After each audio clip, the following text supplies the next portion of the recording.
Y ahora llegó el turno de su par, su compañero, a quien recién él mismo reconocía, el turno de Nicolás Jodal, CEO de GeneXus, que nos va a hablar sobre sus disruptions. Adelante, Nicolás, bienvenido. Muchas gracias. Gracias, Cecilia.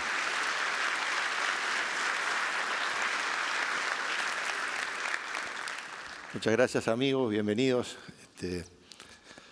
La verdad que es impresionante mirar hasta arriba y ver toda esta gente.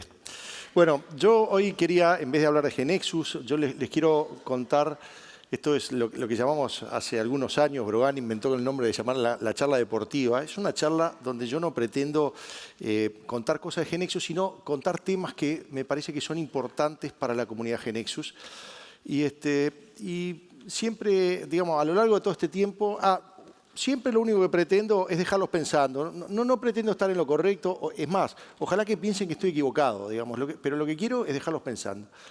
Y siempre esta charla, los que me conocen saben que el problema más grande siempre, sospecho que tengo a alguien atrás, ¿no? Sentía un ruido atrás. Vale, Denny, no pasa nada. Siempre los que me conocen saben que siempre de la charla deportiva lo que más me lleva tiempo es elegir el tema, de qué voy a hablar. Ese siempre. Entonces, cuando faltan, yo qué sé, 2, 3 meses, por ahí, mis amigos me empiezan, ¿ya sabes de qué vas a hablar? Y la verdad que nunca sé, ¿no? Digamos, y ya sabes, y todos los años han sido temas diferentes. Yo que sé, muchas veces, por ejemplo, es porque leo un libro que me parece muy relevante, que compartir sus conocimientos. Otras veces, me acuerdo una vez fue un periodista que me dijo una pregunta, me dejó pensando. Bueno, yo qué sé, muchos temas. Del que me acuerdo bien, de lo que motivó mi charla fue la charla deportiva mía del 2005. La charla mía del 2005 había leído una noticia que me impresionó tanto que hice la charla deportiva alrededor de esa noticia, que era que Google valía lo mismo que General Motors.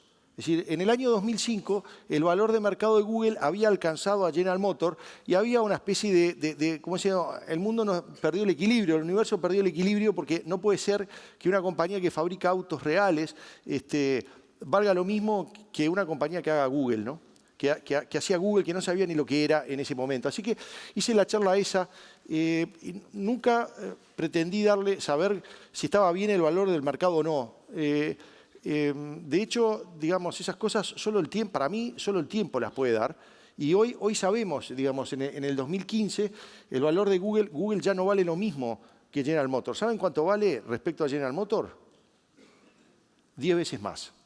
Hoy Google 10 veces más. Así que, digamos, no solo estaba bien que valía lo mismo, sino que estaba barato.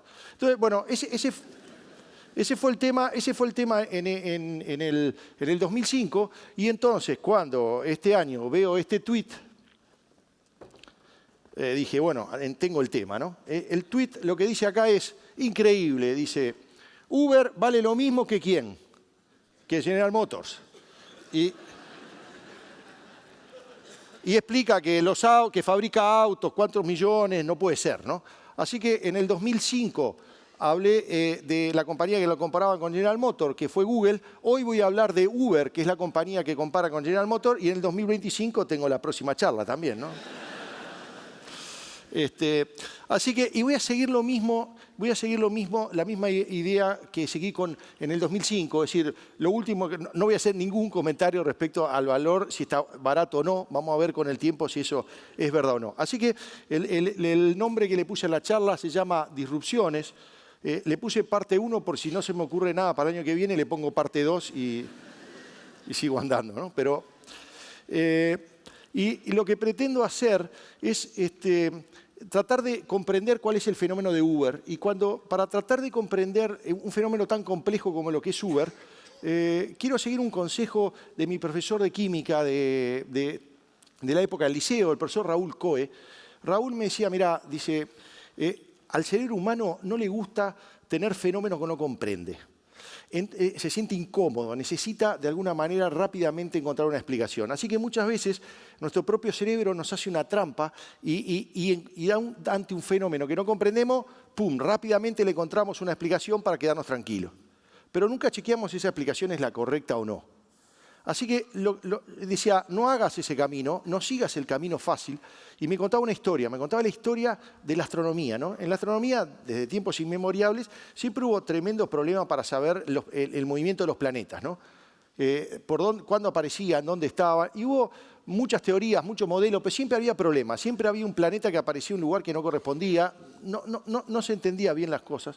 Me decía, hasta que vino una persona y en un periodo bastante corto de la humanidad se consiguió entender cómo era que se movían los planetas, cuáles eran las reglas, y todo eso comenzó por un señor que llamaba Tycho Brahe, la verdad que no sé bien pronunciarlo, digamos, que escribió un libro, el libro que me contaba Raúl Coe, yo le voy a mostrar una de las páginas. El libro era todo eso, digamos, en realidad no era un libro, sino que eran páginas y páginas y páginas de datos. Era una tabla. Lo que hizo Tycho Brahe es, en vez de dedicarse a explicar por qué funcionaban, cómo se movían los planetas, lo que hizo es anotar religiosamente todos los días, a determinada hora, dónde estaba cada uno, dónde veía él cada uno de los planetas. Entonces, lo que me decía Raúl es, cuando tengas que entender un fenómeno complejo, empezá por los datos, no te apures a sacar conclusiones. Y Uber es un fenómeno complejo, así que el pedido que tengo para ustedes hoy es, yo les voy a empezar a contar lo que es Uber y ustedes rápidamente van a empezar a sacar conclusiones. Lo que les pido es que por favor aguanten esas conclusiones hasta que lleguemos al final. ¿De acuerdo? Así que bueno, vamos a ver lo que es Uber. Yo se los voy a relatar desde mi experiencia como usuario. Uber es una aplicación muy simple, uno la baja, está en Android, está en iOS. Sirve para transportar gente y bueno, cuando la baja te pide el nombre, te pide una tarjeta de crédito y listo. Después de eso lo único que te aparece es un mapa. Te aparece un mapa, obviamente como es en un teléfono, ¿no? El teléfono sabe dónde vos estás. Si yo quiero moverme de aquí a algún otro lugar, aprieto un botón, digo a dónde quiero ir, aprieto un botón y en mi experiencia nunca pasa más de un segundo que ping, aparece alguien, dice, el conductor tal, me muestra la foto, el nombre, una reputación entre 1 y 5 estrellas, esto es importante, cuál es la matrícula del auto y cuánto va a demorar en llegar.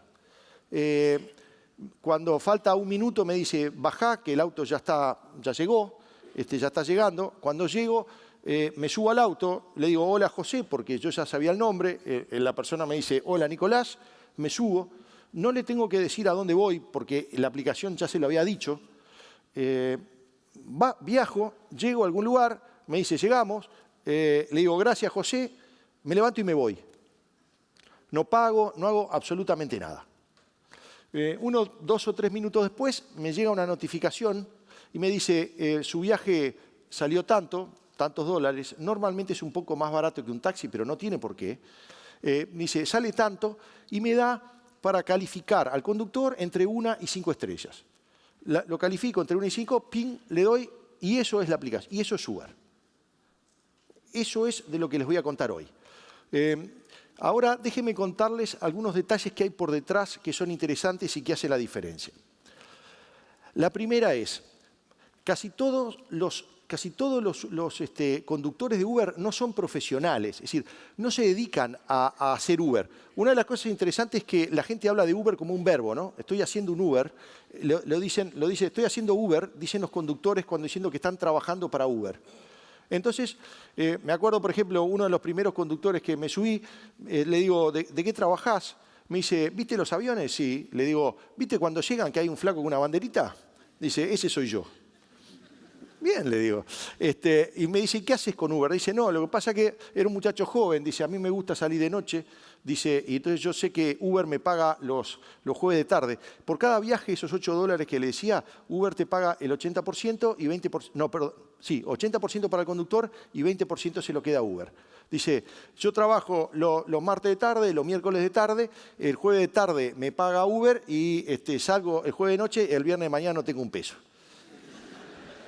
Ese era uno, digamos. Otro que me acuerdo bien me dice, no, mirá, yo soy decorador de interiores, dice, y cuando termino, en vez de irme a casa, dice, a mirar televisión y criar panza, dice, me hago un Uber. Dice, conozco gente y esa cuentita que tengo, dice, la tengo para las vacaciones. Así que son gente que tiene un auto, que es propietario del auto y en los momentos que está libre, pone a disposición ese auto para llevar a pasajeros hacia otro lugar. Ese es el primer punto. Segundo punto interesante es, los precios son dinámicos. Lo que quiero decir es, uno puede decir, sí, un taxi también es dinámico, en el sentido, cuanto más lejos vale más. Pero además de cuanto más lejos vale más, el precio depende de la oferta y la demanda del momento. Es decir, no es fijo. ¿Cómo pasa eso? Pasa así, supóngase que estamos acá, salimos, yo qué sé, cae un chaparrón y todo el mundo pide Uber. Entonces, en el mapa, lo que van a aparecer es mucha gente en este lugar pidiendo un Uber. Entonces, automáticamente va a subir, como hay mucha demanda, va a subir el precio. Ahora, los conductores tienen una aplicación, como yo tengo una aplicación como pasajero, los conductores tienen otra como conductores que están viendo cuáles son las zonas calientes, es decir, cuáles son las zonas donde hay los precios más altos. Entonces, automáticamente van a tender a moverse a buscar el precio más alto. Pero cuanto más vayan al precio más alto, más baja el precio, ¿no? Es lo que llaman los economistas la tragedia de los comunes. Pero eso lo que está haciendo es que, vean lo interesante, la propia aplicación está regulando la oferta y la demanda. Es decir, es para los economistas ver el sistema de incentivo funcionando en tiempo real. En tiempo real está regulando para dónde uno va y dónde se mueve. Y el tercer hecho, este es súper importante, es la experiencia de usuario es fenomenal. Uno no se siente tomando un taxi. Por ejemplo, uno cuando va, la charla que va teniendo con el conductor es amable. Ahora, uno puede decir, ¿cómo saben que es amable? ¿No? Bueno, la charla que uno tiene con un conductor es amable. ¿Y por qué es amable? Por un detalle bien interesante. Porque cuando termina el viaje, yo le voy a poner al conductor cuántas estrellas tiene. Pero el conductor me va a poner cuántas estrellas a mí. Así que cuando estamos viajando juntos, por más que nunca más vaya a ver a esa persona en su vida, yo sé que yo dependo de él y él depende de mí. Entonces, automáticamente vamos a tener una buena relación. Si los conductores, es una cuestión de vida o de muerte, digamos, un conductor que baja de las 4 estrellas, es muy probable que el sistema lo expulse, es decir, que no consiga ningún pasajero que se quiera subir con él. A no ser que él también tenga pocas estrellas, ¿no? Pero no sé. Pero el mecanismo, la experiencia de usuario no se siente como tomar un taxi. De hecho, se siente mucho más como si uno tuviera un chofer personal. Y de acá a poco voy a hablar un poquito de ese tema. Bueno, eso es Uber. Estos son los datos que tenía para contarles. Esto es lo que es Uber. Vamos a ver cómo le fue, ¿no? Estoy seguro que lo que están pensando ustedes acá, los uruguayos, esto acá en Uruguay nunca va a entrar. Pero antes de eso, vamos a ver cómo le fue. Le voy a dar las buenas noticias y las malas noticias del punto de vista de Uber. Vamos a ver las malas noticias del punto de vista de Uber, que son bastante malas. Bueno, ha sido declarado ilegal en muchos países y en muchas ciudades. Por ejemplo, en España es directamente ilegal en todo el país. En Berlín es ilegal. En un condado de Florida es ilegal. Me dijeron ahora en San Pablo lo declararon ilegal. En muchos lugares es ilegal. Y esto es un hecho interesante, digamos. Casi siempre cuando hay una disrupción de este tipo, siempre hay problemas regulatorios. Es decir, lo que quiero decir es ilegal en el sentido de que no es que esté haciendo algo mal, es que está haciendo algo que la regulación no tenía pensado. Es decir, si las tecnologías son suficientemente avanzadas, muchas veces están muy adelante de las regulaciones. A mí me han venido a presentar muchas ideas y la mayor parte de las veces tengo dudas si es legal o no. Y cuando lo mando a hablar con un abogado, normalmente el abogado no le dice no, como es lo normal que dicen los abogados, ¿no? Le dice, nunca me había puesto a pensarlo. Es decir, la tecnología muchas veces está muy por delante de las regulaciones. Bueno, fue ilegal ahí, tiene muchos juicios, digamos, por ejemplo, tiene uno famoso en California donde hay una discusión si los choferes de Uber son empleados o no son empleados, etc. Y hubo varios hechos de violencia en Francia, en México, etc., digamos, de taxistas sobre todo contra conductores de Uber, ¿no? Así que, bueno, estas son las malas noticias. Vamos a ver las buenas. Las buenas. Bueno, tiene presencia en 58 países y 300 ciudades. Y esto va a llegar a 100 países rápidamente y a no sé cuántas ciudades. Lo segundo, la actividad tiene más de 1 millón de conductores y hace más de 1 millón de viajes diarios. Uno podría decir, bueno, pero es uno a uno, ¿no? Es decir, un conductor solo hace un viaje por día, lo cual no es correcto porque acuérdense la historia que yo le contaba, digamos, los conductores no son full time, trabajan solo algunas horas en algunos momentos y nada más. Así que la actividad de Uber viene creciendo constantemente. El otro punto. En muchas ciudades del mundo ya tiene regulaciones, ya consiguió tener regulaciones. Por ejemplo, una muy conocida fue la de México, en el DF, llegó a un acuerdo con la municipalidad y simplemente Uber le paga al DF 1.5% de cada viaje y con eso el Uber está reglamentado en... Uber dijo que estaba contento, así que bueno... Así funcionan las cosas. Yo le dije que hablaba de los datos, no de interpretación de los datos. Bueno, y la otra interesante es quiénes son algunos de los inversores de Uber. Vean a algunos. Google en el año 2013 invirtió 250 millones de dólares por el 6% de la compañía. En el 2014, Baidu, que es el search de China, invirtió una cifra superior, pero no se supo el valor. Y Microsoft en este año le vendió todo el componente de mapas de Bing con 100 personas adentro, todo el departamento para Uber, porque para Uber el tema de los mapas es muy importante. Y además hizo una inversión que no se hizo pública todavía, pero se rumorea cerca de los 1.000 millones de dólares. Así que bueno, eso es Uber. Estoy seguro que lo que se están preguntando, bueno, ¿y cuál es la relación de Uber con las aplicaciones de pedir taxi, ¿no? Digamos, algunas son, por ejemplo, Easy Taxi, que está en varios países del mundo, 99 Taxi, que es una de las más importantes en Brasil, Voy en Taxi, que es una de las más importantes en Uruguay. ¿Cuál es la diferencia? ¿Cuál es la diferencia de Uber con estas? Yo le diría que la diferencia es muy sutil, pero es muy importante. Lo que está haciendo estas aplicaciones están mejorando la experiencia de pedir un taxi. Lo que está haciendo Uber es mejorando la experiencia del transporte completo. Es decir, al tener, por ejemplo, el mecanismo de precios dinámicos, lo que consigue muy eficientemente regular la demanda, hacia dónde van a ir los conductores. Cuando le digo el esquema de reputación, hace que rápidamente los malos conductores sean expulsados del sistema.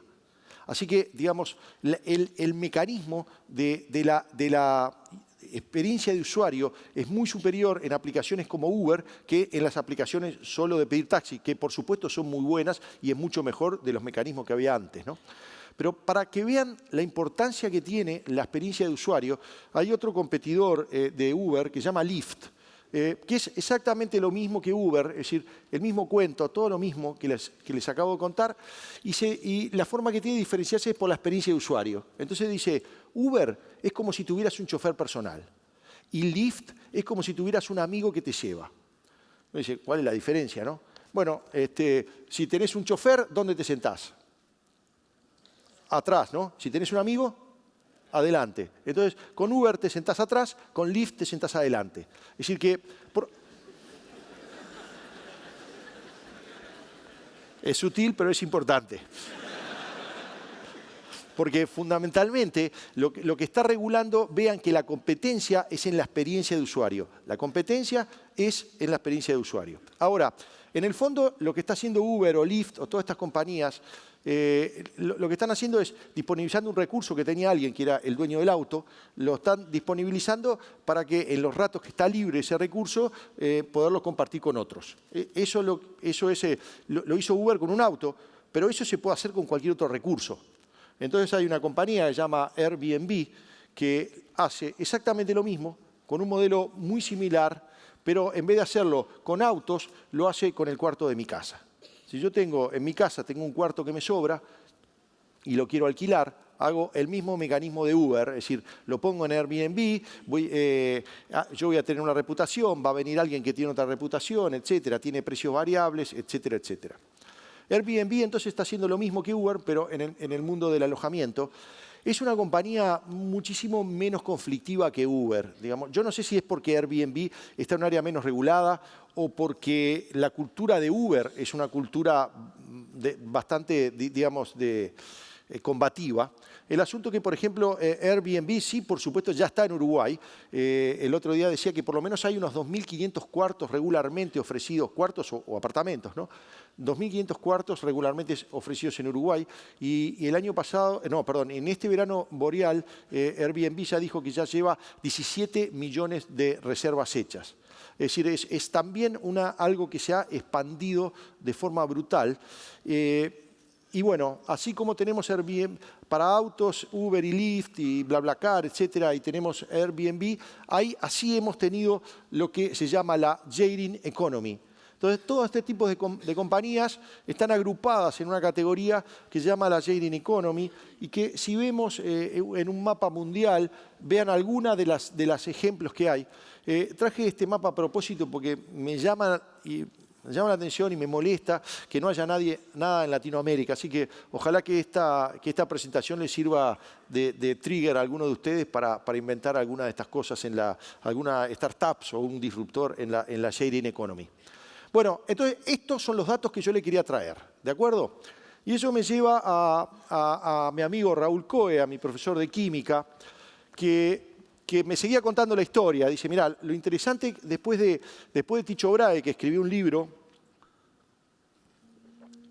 que lo único que eran datos, después vino un señor que se llamaba Johannes Kepler, iba a decir Jonathan Kepler, pero Jonathan es otro, ¿no? Digamos, no amigo de Da Silveira, digamos. Y Kepler, para hacerlo más rápido, dijo, miren, todos esos datos que escribió Tycho Brahe, todo eso en realidad se resume en 3 reglas. Solo 3 reglas resumen todo lo anterior. Así que lo que yo quiero hacer es, todas estas cosas que le conté de Uber, Lyft, Airbnb, lo que quiero también es resumirlo. Esta vez no son 3 reglas, sino que son 2 reglas. Pero voy a tratar de resumir eso en 2 reglas.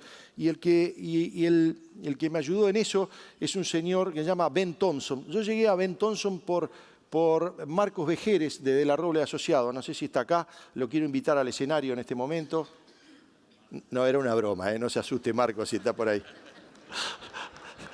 ¿Se estaba parando? Buena, Marco.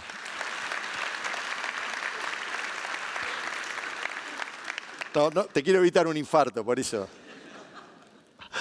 Bueno, Marcos, no me lo contó él, puso un Twitter y yo seguí ese Twitter de este señor que se llama Ben Thompson, tiene un blog que se llama Strategery, es una de las personas que me parece que está pensando en temas de estrategias de tecnología de los más importantes de este momento, que escribió de alguna manera una especulación que él le llamó de teoría de la agregación. Así que yo lo que quiero explicarles lo que es esta teoría de la agregación, porque nos va a servir para entender qué es lo que está pasando con Uber, Airbnb, y vamos a tratar de evitar las conclusiones fáciles de lo que la gente piensa de lo que es esto, ¿no? Así que bueno, ¿qué es la teoría de la agregación? Es esto, miren, vamos a suponer que tenemos un mercado de consumidores. Cualquier mercado de consumidores, la cadena de valor la podemos separar entre proveedores por un lado, distribuidores por otro y consumidores por otro. ¿De acuerdo? Esto es así.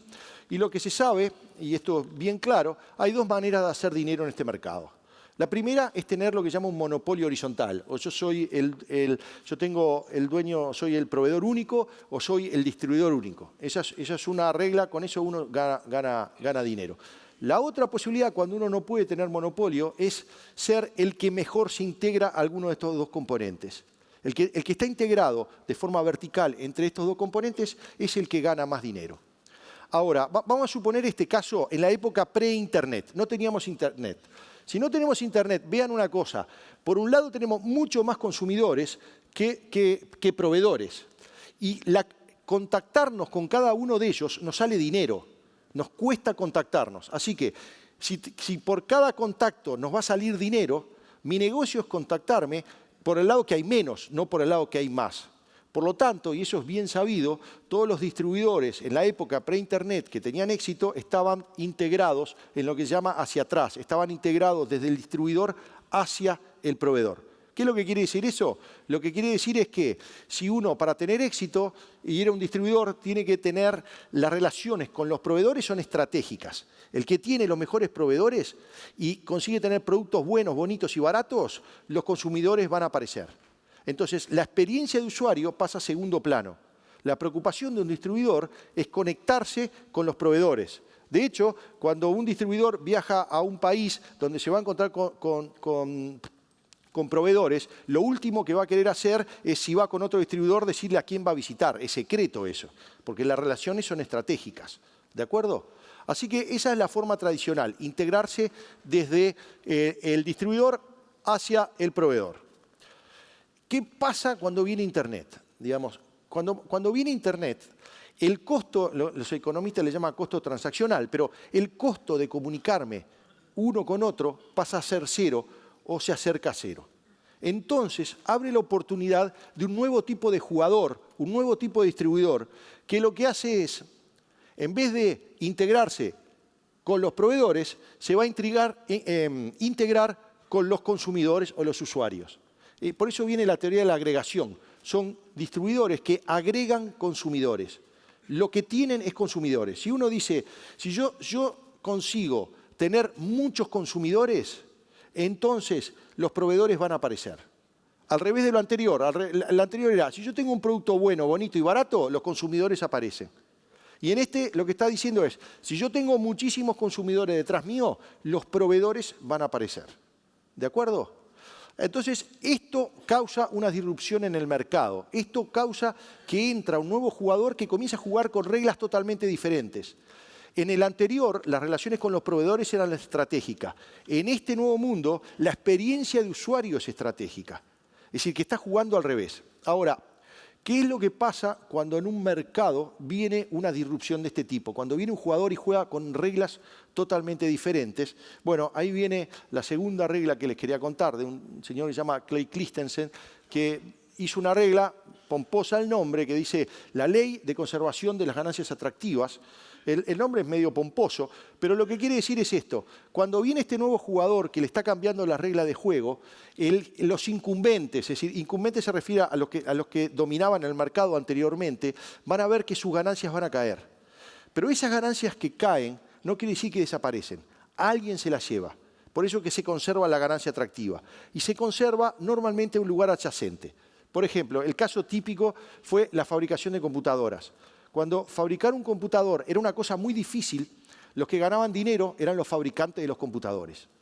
Con la venida de los PCs, fabricar un computador era juntar componentes y ponerle un sistema operativo.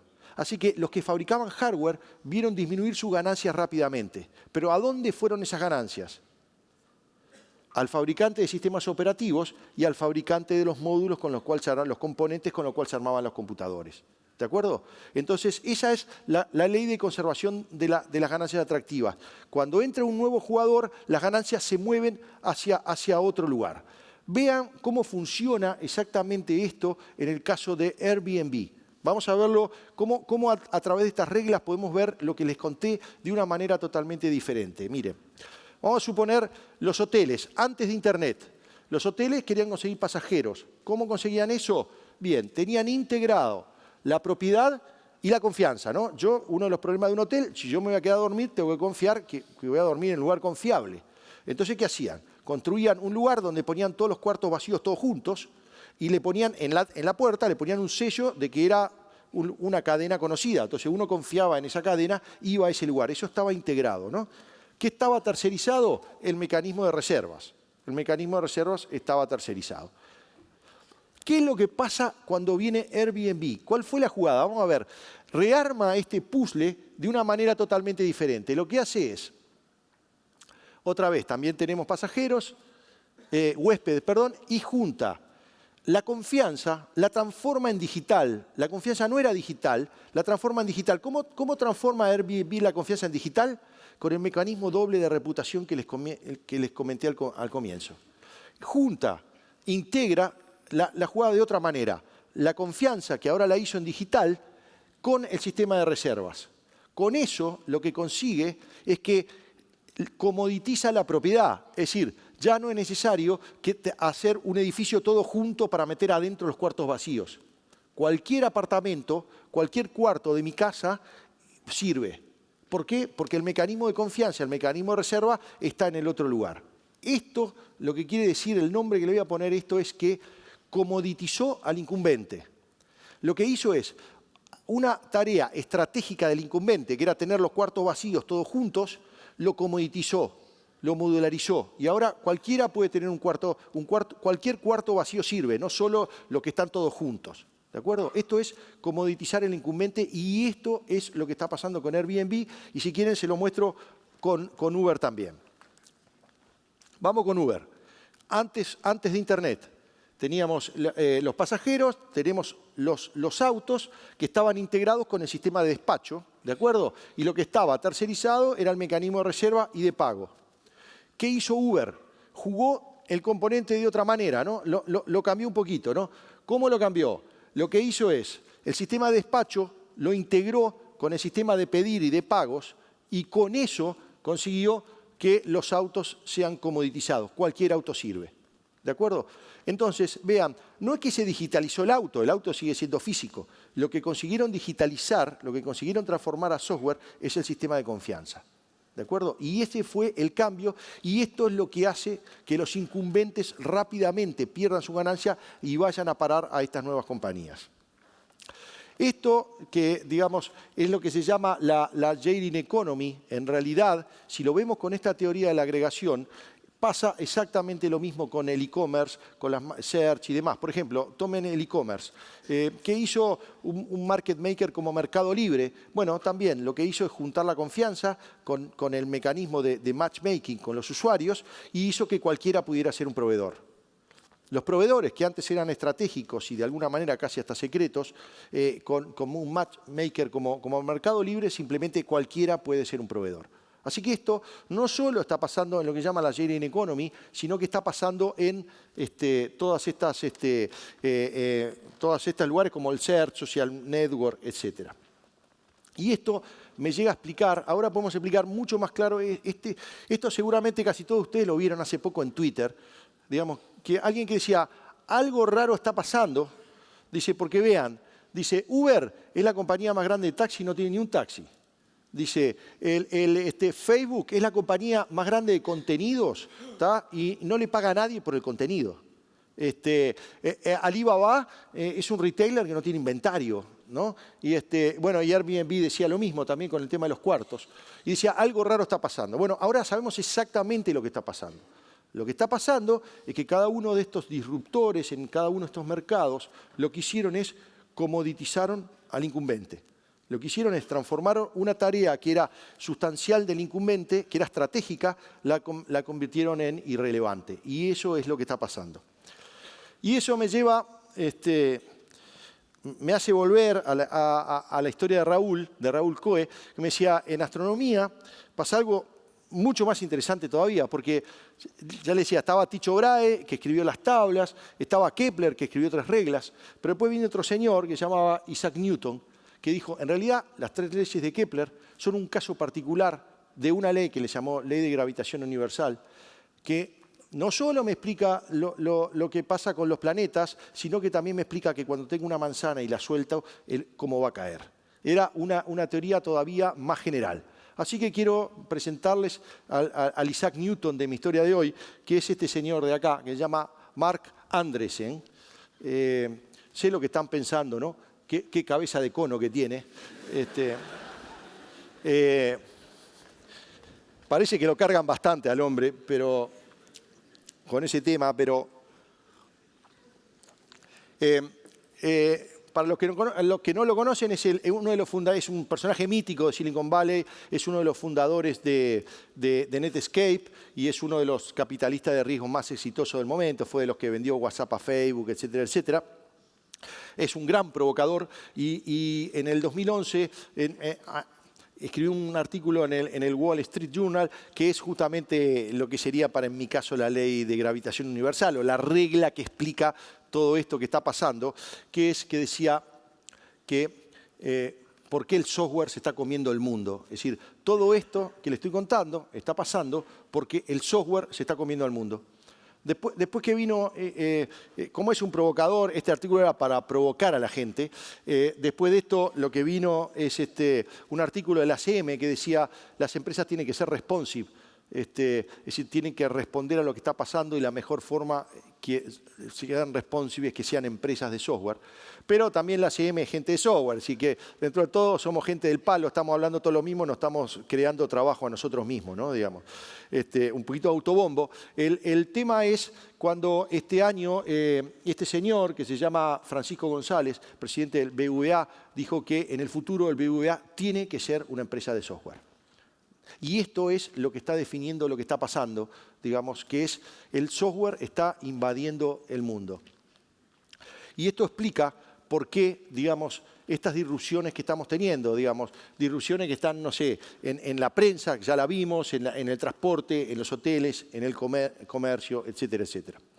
Una de las cosas que me decía Raúl era, cuando lo interesante, lo bueno, cuando vos tenés una buena teoría, es que podés ver de la teoría los hechos, podés recorrerla hacia atrás y vas a entender los hechos que eran difíciles de entender, lo vas a entender mucho más fácil. Vamos a tratar de recorrerlo, estos hechos que les conté, pero al revés.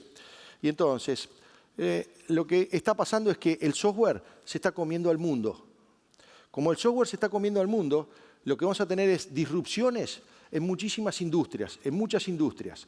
Lo interesante es que siempre pasa lo mismo. Cualquiera sea la industria, lo que está pasando en cada una de las industrias es exactamente lo mismo, que es alguien encontró la forma de digitalizar algo y, por lo tanto, comoditizar al incumbente. Alguien consigue comoditizar el incumbente. Esa es la base de todas las disrupciones. Y una vez que se da eso, entonces lo que vamos a tener es que las ganancias se van a mover al que esté resolviendo el componente más atractivo de ese momento, el problema más difícil de ese momento. Acuérdense de los computadores. Cuando armar un computador lo hacía cualquiera, las ganancias se movieron o al que hacía software o al que hacía los componentes. ¿De acuerdo? Así que eso es el meollo del asunto, eso es lo que está pasando en este momento. ¿Por qué les quiero contar esta historia? ¿Por qué me parece relevante esto para la comunidad GeneXus? Bueno, porque yo creo que de ahora en adelante cada vez más nos vamos a ver involucrados en esto que ven ahí, que es grandes batallas entre David y Goliat, entre el incumbente y el disruptor. A veces vamos a estar del lado del incumbente, a veces vamos a estar del lado del disruptor. Vamos a estar en un lado y del otro. Ahora, lo que sé es que es una batalla que se va a pelear con una sola arma, que es el software.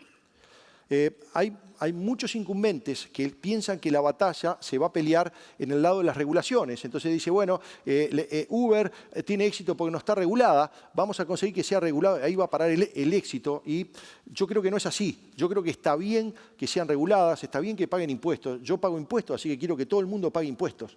Pero yo no creo que ese sea el mecanismo por el cual se pelea la batalla, el arma con el cual se pelea la batalla. El arma por la cual se van a pelear estas batallas de incumbente contra disruptores, es el software. Y nosotros hacemos software, ¿no? Así que vamos a ver qué cosas tenemos que aprender o qué cosas tenemos que dominar nosotros como fabricantes de software. La primera, y por eso vieron que en este evento el tema de experiencia de usuarios estuvo en muchas charlas. Vuelvan a ver todas las charlas que puedan sobre este tema. La batalla, ¿se acuerdan? Por la teoría de la agregación, gana el que consigue usuarios o consumidores. Y la forma de ganar usuarios o consumidores es con la experiencia de usuario. Lo que hagamos tiene que tener una experiencia de usuario excelente. Lo segundo, es muy obvio, es mobile, ¿no? Y lo tercero, bueno, Rapid Application Development. Nunca tan cierto que tenemos que hacer sistemas que vamos descubriéndolos a la medida que lo vamos haciendo, qué es lo que está funcionando y qué es lo que no está funcionando, ¿no? Y bueno, y por último, hay que resolver el problema más difícil. Esto es básicamente lo que tenía para contarles hoy. Si me dicen, bueno, resumir un poco más, yo le diría, amigos, vamos a vivir una época donde vamos a participar de estas batallas de grandes disrupciones, donde vamos a estar a veces del lado del incumbente, a veces del lado del disruptor, pero increíblemente lo que tenemos que hacer todas las veces es exactamente lo mismo. Lo que tenemos que dedicarnos es a tratar de resolver con software el problema más relevante del momento. Muchas gracias.